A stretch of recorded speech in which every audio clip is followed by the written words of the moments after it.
A new discovery from NASA shows a previously unseen structure centered in the Milky Way. The images taken from the Fermi Gamma Ray Telescope show a structure so massive it spans some 50,000 light years. So what exactly is it? Joining me on the phone is Dr. Paul Laviolette. He is the president of the Starburst Foundation and the author of Earth Under Fire. Dr. Violette, thank you for joining me. If you could you tell us what we're looking at? These are gamma ray emission from cosmic ray electrons. They're very high energy, which I believe is an emission from the galactic core, and basically forming what I call a superwave. It's a wave of cosmic rays that moves out from the core in all directions. It's sort of symmetrical, and it produces what's called a diffuse gamma ray emission around our galaxy that you see in all directions. So sort of like we're inside this sphere of cosmic ray electrons that are moving outward.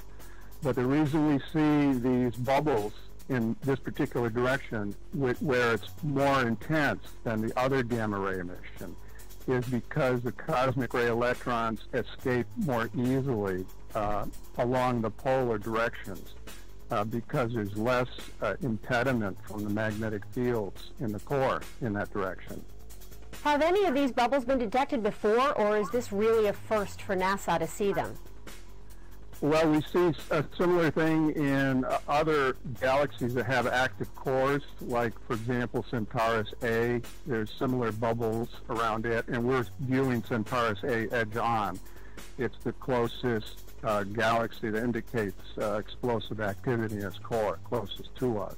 How does this affect our solar system? This is a recurrent phenomenon, and the most recent large superwave impacted us at the end of the Ice Age, which was a time when we had a large die-off of the large megafauna, which I don't believe that was directly caused by the superwave, was an indirect effect. It involved also the sun. This is something that activates the sun, brings cosmic dust into the solar system, causes climatic change, a whole host of things. And something we should be concerned about for the future, because this is a recurrent event. It makes the scientific community more aware that core explosions from our own galactic core take place much more frequently than they had thought on a shorter time scale. Whereas before they were thinking time scales of 100 million years between explosions. Now they're realizing they can be less than 100,000 years. And in the case of this, you can show that this particular one occurred 40,000 years ago.